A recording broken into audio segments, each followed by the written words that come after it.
Hello everybody, I'm Eternal Flame here, and today we are here to talk about what Megami has access to at the end of JJK. The main reason I'm actually doing this in its own video is because I was doing an entire video that was made to rank all of the characters in JJK who survived and what their levels of power were. However, I was talking about Megami and I realized I had enough points for it to be its own separate video. Rather than just putting Megami in that video and like speed running basically all the points, I decided let's just do it all in this one big video while talking about how strong is Megami at the end of the series. Now, I do also need to note this. Megami's strength and what he still has access to is kind of a massive debate. Just in general, there are so many questions around how strong Megami can be, which is why it was such a long section in the video, or at least was going to be until I decided to make it its own video.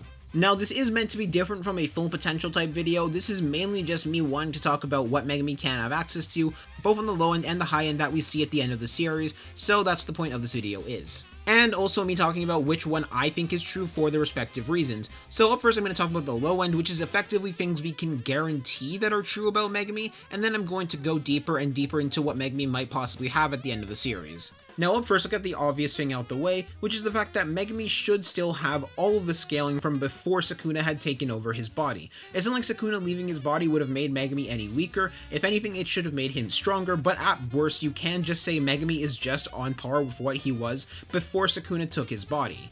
However, in my opinion, that's just a massive lowball and honestly probably wrong considering everything that we have told to us in the series. But if you only want to go off of what we can guarantee and what we can guarantee as feats, then that is kind of the answer you have as the absolute lowest lowball of where Megami is at, being still on par with where he was before Sukuna took his body in the Culling games. However, now we can go into the more guaranteed things that he did get from being the vessel of Sukuna that there isn't really a counter argument against. Up first, his body should have muscle memory of Sukuna using curse energy in his body and just passively like that, as well as muscle memory from all of the fights that Sukuna had done, which should heavily help with Megami's control over his curse energy and just advancing with curse energy. After all, we know that's what functioned with Yuji, so it should function the exact same with Megami. Now, this is primarily going to help both Megami's ability to grow as a sorcerer as well as his curse energy control, but it will still be rather useful because of the things that it should grant him access to, but at the very least we can say his curse energy control and his curse energy reinforcement would get a buff. Furthermore, he should also have the memories of everything that Sukuna had done in his body, which is going to be important, but I'm not going to talk about that yet. I mainly just want to use this to go over the lower end assumptions before we get into what these memories should really grant him. Up next, Megami should be getting a pretty big buff towards his curse energy. However, I don't think it would actually be as big as the buff that Yuji got in 214. Now, a lot of people have been saying that the buff that Megami should get from being free from Sukuna's body should be the same level that Yuji got, if not an even greater level, because of the fact that he had the full 20 fingers of Sukuna inside of him. Why is there no way for me to make that not sound wrong? However, I don't really think that is the case for a couple of reasons. One of the main reasons is we don't really know when Sukuna got all 20 fingers. We just know that he did before the battle against Gojo. We don't know if it was a day before. We don't know if it was the same day. And while yes, Megami did have the 15 fingers of Sukuna active for a full-on month, I don't see why Sukuna being active would buff the amount of curse energy that Megami would get. Like, it would buff the curse energy control and his body's understanding of that curse energy, but it shouldn't really buff the curse energy itself. That's because of the fact that the fingers are still going to be around either way. It's also more importantly established that the reason why Yuji got such a massive buff back in 214 is actually for a different reason. Because Urame questions why Yuji got such a massive power buff after Sukuna left his body, because that shouldn't have been what he should have gotten after just having some Sukuna curse energy residues, and Sukuna explains because Yuji is one of Kenjaku's experiments and is the son of Jin Itadori, and that he was born with one of Sukuna's fingers inside of him. As a result of that, he ended up getting a much stronger body and grew as a much stronger vessel. So while Megami would most certainly get a buff from the curse energy residues, it wouldn't be anywhere near as big of a buff that Yuji got back in 214. And the final thing that Megami should have access to now that he has been the vessel of Sukuna is the potential of Sukuna's curse technique being etched onto Megami, similar to how it was etched onto Yuji. However, this one is a little bit more debatable, at least in my opinion, because we don't really know when Sukuna's curse technique actually got etched onto Yuji, nor do we really know the circumstances behind it. We don't know if it's because Sukuna used it once in his body, we don't know if it's a certain amount of time that needs to pass, we don't know if it's because Yuji was literally born with a Sukuna finger inside of him. We really do not know. All we do know is the first time Gojo checked, Sukuna's curse technique wasn't etched onto him yet, and eventually before the battle against Sukuna happened, the curse technique was etched onto Yuji, but we don't know when it was fully etched onto him. So effectively, it could take anywhere between a few weeks and 7 months for the curse technique to fully be etched onto Megumi, which means there is a potential chance that he doesn't actually have the curse technique. However, basically this is all the things that we can say with near certainty that Megumi should have as a result of being Sukuna's vessel, which those things are: he should have a much greater understanding of his curse energy as a result of Sukuna using his body for so long. He should have a much greater well of curse energy, even though it wouldn't be as big as the buff that Yuji got, it would still be a rather big buff, as well as the potential of having Sukuna's curse technique etched onto him. However, if this is the only things that we can really guarantee, why are people saying that Megumi is now one of the top tiers in the verse? While this is a pretty big buff, this wouldn't be enough to put someone in the top tiers of the verse, especially considering pre-Megumi being the vessel of Sukuna, he was barely top 20, if that. Well, these assumptions mainly come from people taking the next steps based on the building blocks that I had just established, which is going to be very important to establishing how powerful Megumi could be now. So with those building blocks, what can we build off of them in order to make Megumi even more powerful, and try and get a better idea of what a stronger high-end end-of-series Megumi could be? Well, one of the first and easy things to establish is the fact that Megumi more than likely has enough curse energy experience, as well as domain experience, to make his barrier at least closed barrier.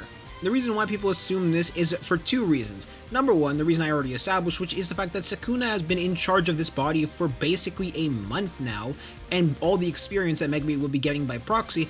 But the second reason that people assume that is because of the fact that Sukuna used his domain a total of 5 times within the final battle. 3 times against Gojo, 1 time against everybody else, and then 1 time against Yuta in Gojo's body.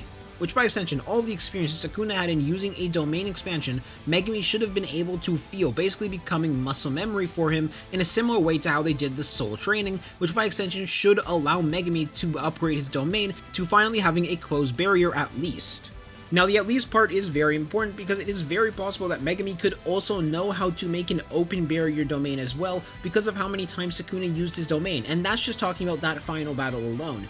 For all we know, Sukuna could have activated his domain several times during the 1 month time skip, as well as done several other things with the body in order to get more and more used to it and get himself stronger. We don't really know that, so the best we can really do is assume he's at least used the domain 5 times in Megumi's body when he was in charge.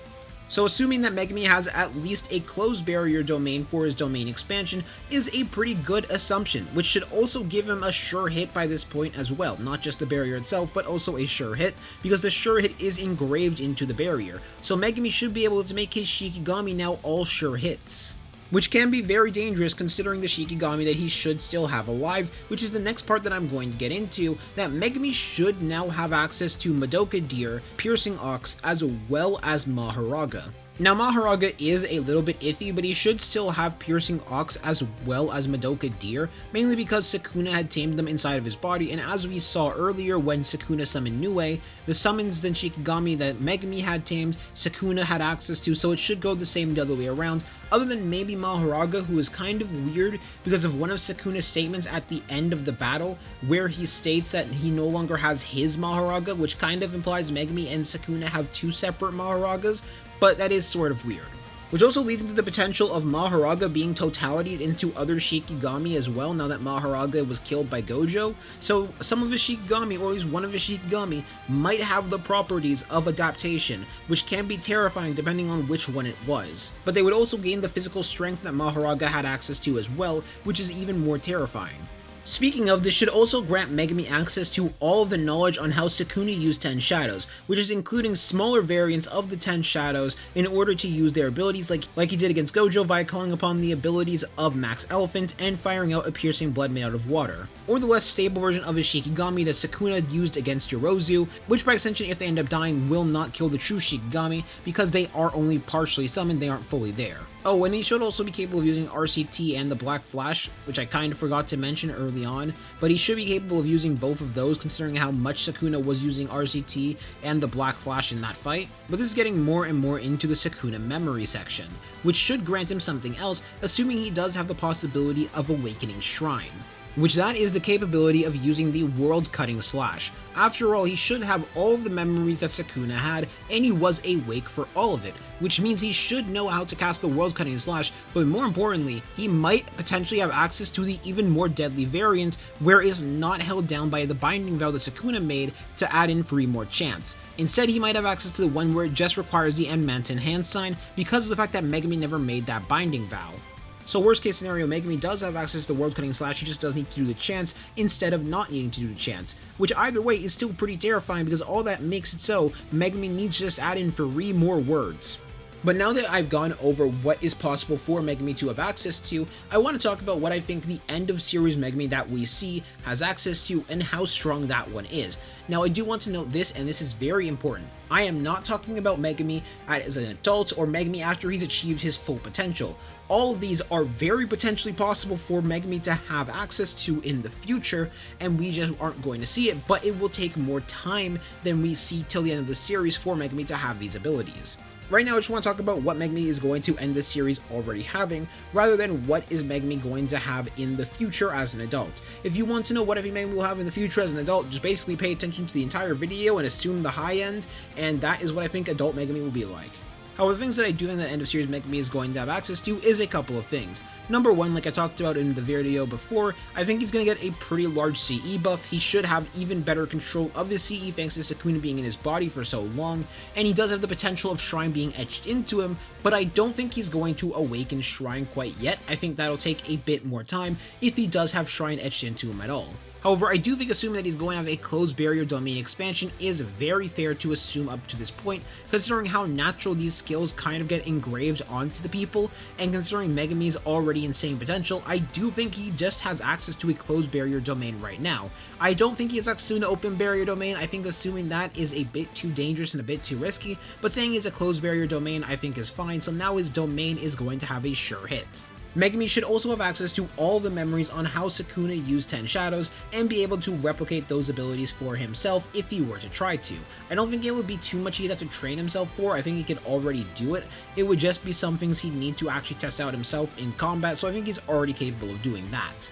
So where would I put end of series Megumi if I were to rank him among the characters? Well, I do think he currently scales below basically all of the heavy hitters, including Yuji. However, I do think he is above everybody else who was in the Sukuna Assault Squad. This is because of a couple things, being how much of an amp he should get from being Sukuna's vessel, as well as the fact that he is now as a closed barrier domain, and he has access to all of the abilities that Sukuna used as him with 10 Shadows in specific, which I think should all conglomerate together to make a stronger Megumi. If I were to put Megumi in any tier, I would probably put Megumi around the same level as the Disaster Curses at the end of the series. While I don't think he's pretty high up, I do think he is high enough to be in the same tier as the upper members of the Disaster Curses, which is a pretty good upgrade considering Megumi beforehand was losing to Dagon. So he's now gone from weaker than the weakest member of the Disaster Curses to being on the same level of the stronger members of the Disaster Curses, at least in my opinion.